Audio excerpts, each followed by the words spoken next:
the new international system would look much like the past.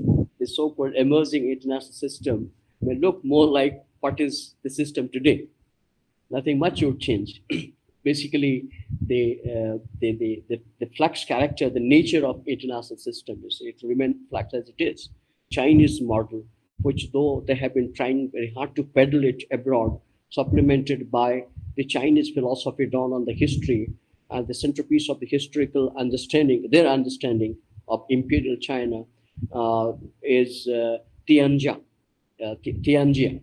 Tianjia basically, and of late they have constitutionalized it by saying that China would be at the middle, at the center of the world.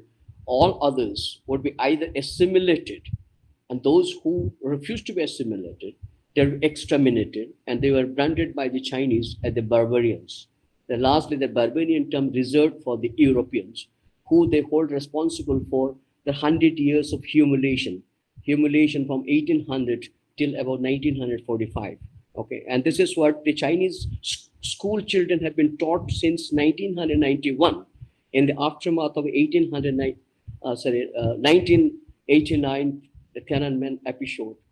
The Chinese undertook this program called the Ideological Education Program, which largely focused on the Chinese youth being taught about history. What are the history?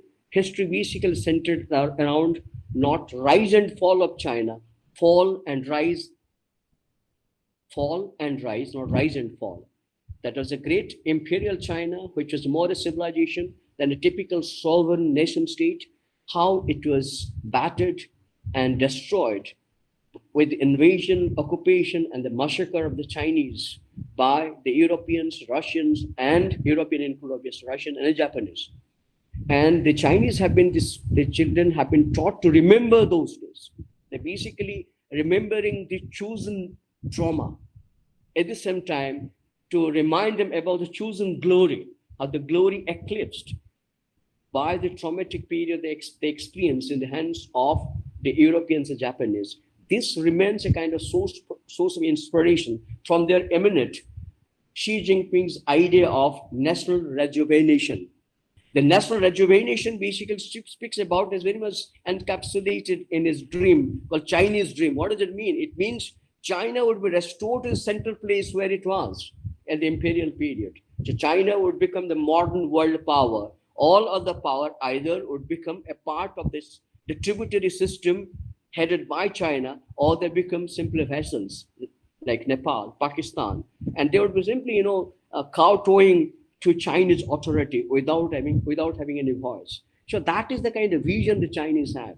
They are since 2012 they've been trying very hard to replace America by saying America is the outside power, so far Indo-Pacific region is concerned, and they have every right to rule, not rule based on consensus, rule on certain set of principles, the rules which they define, they dictate. So that's the reason why we rightly Prime Minister Modi described, without them mentioning his name, that expansionist. And that's a very good designation, I tell, most appropriate. I think no other country deserves this designation than PRC today. And second most important is, even if they claim they do not have the border dispute with many countries, this is simply a blatant lie. They may have resolved these border differences with countries like Russia or some Central Asian Republic, but you have to actually study the kind of agreement it was reached between them. That was ultimate net gain for China. So far, the agreement with the Central Asian countries concerned. That's a fact. This is what perhaps they have been trying of late to impose in India by flexing the muscles, by bullying us, and they have been unsuccessful. So what I'm saying, when you look forward to kind of international system, all of us in varying degree have been critical of the US-dominated international system, but it does offer certain scope, space for us to articulate the views. There is a space, there is a scope for the people inside the Americas to oppose particular policy. Look at the enter-Vietnam syndrome. But there is no scope so far China is concerned. China, in fact, has hijacked the democracy which is available to China so far its external policy, external relations concerned. And internally, there is no democracy at all. It is a surveillance state par excellence. It is worse than Gaddafi's Libya or Saddam's Iraq. So look at the best example is the firewall. What does it mean? You simply block all kind of information. You don't share with your people. And that is a rogue country today monopolizing all the economic resources and trying to translate the resources into its power overseas. So think of the long-term implications so far the international system is concerned. Forget about my country's interest. So that is the biggest challenge being posed by a rogue party state China. That has to be collectively challenged. And that is what should remain a source of concern, may not remain a source of concern for the Communist Party of India Marxists, like say Brinda Karat and Sitara Maheshwari. They have the different agenda. Let them pursue it. But that is something source of concern for the entire humanity. And that the entire COVID-19 is nothing but a trigger. All of us, just simply try to ignore it or simply downplay it. The time has come for us to wake up. That's a real wake-up call. The time has come. What I keep saying, now or never. We'll not get a chance again. We'll leave it again, let me tell you. And a couple of years down the line, China will get back with greater virulence and vengeance. It will not spare us. They will not forget. This is what they have been taught historically. They don't have religion. There's a history is a religion. They are in no way different from the Islamist terror. You need to understand the Chinese psyche. That's very, very important for so the policy making is concerned. What you call expansionists, they say these are natural, there's a territory naturally belong to them. They have been taken away unfairly by others, which belong to the ancestors. That's come to them from the ancestors, like whether it's Arunachal Pradesh or Ladakh or any area, Central Asia, anywhere. That is the kind of expansionist ambition and aim they have. That's the reason they keep saying, how do you call us expansionists? We're trying to retrieve the land which is taken away from us. That's a major point of difference. We need to understand that needs to be brought home to the policymakers. That's the point. Yeah. What I keep saying, it's China is going to different ball game. You can't compare China with the United States of America. Its international system is based on set of rules and principles which all of us very indeed subscribe to. That is a liberal democracy. And China represents the opposite of it. And that's why they've been of late trying to sell out to the world. Look at Indian democracy, chaotic, no progress. Indian democracy model is a failure. Which is success? Chinese model, which is variant of democracy. So I think these are some of the issues I just wanted to throw up before you, for all of you to reflect on it. I may be wrong. That's just my own understanding of the situation, being as simple as a subaltern academician, put it this way.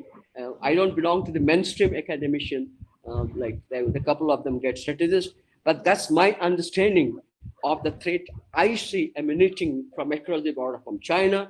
In the broader context, I see what has happened in the Golan Valley is a real wake-up call.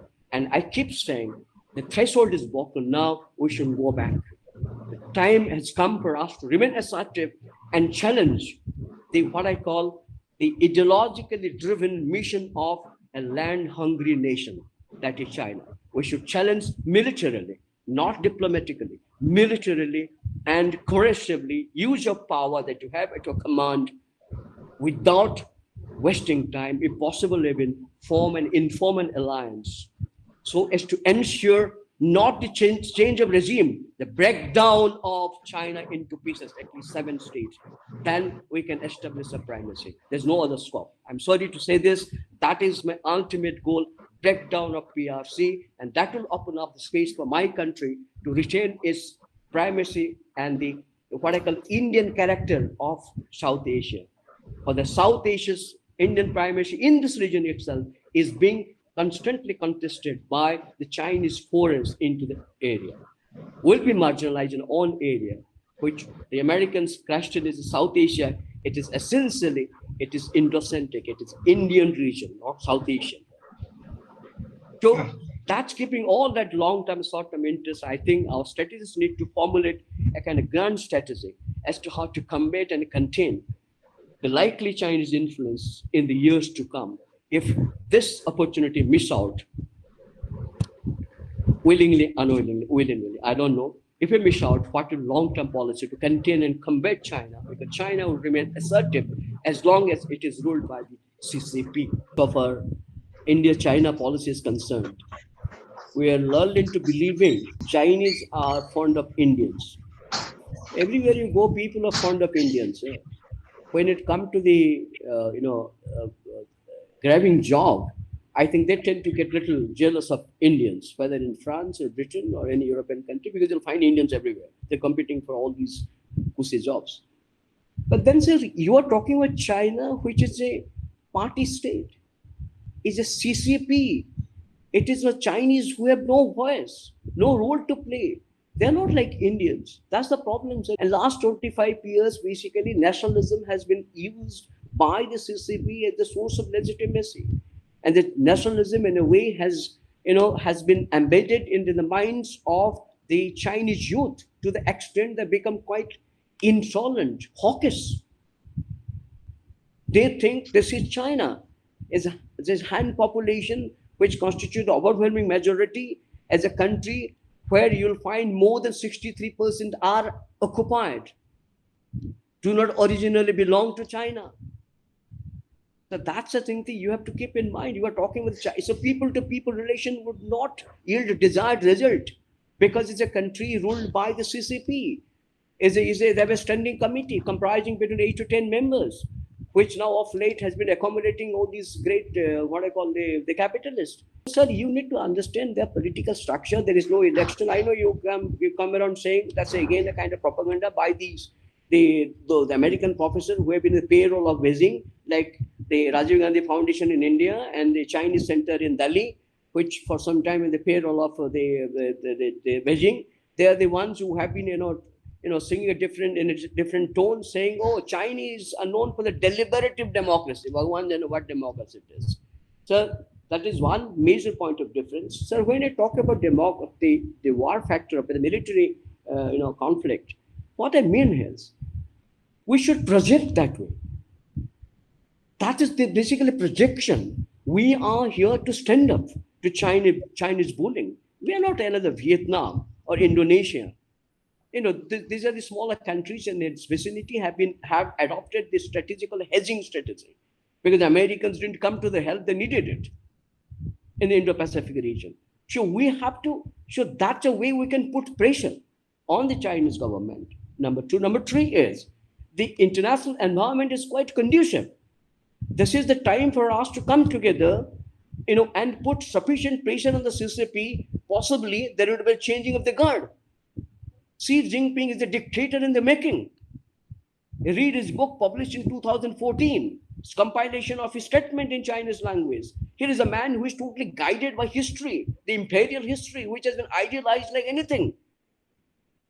So this, when I say he is another Saddam Hussein in the making, he is a megalomaniac.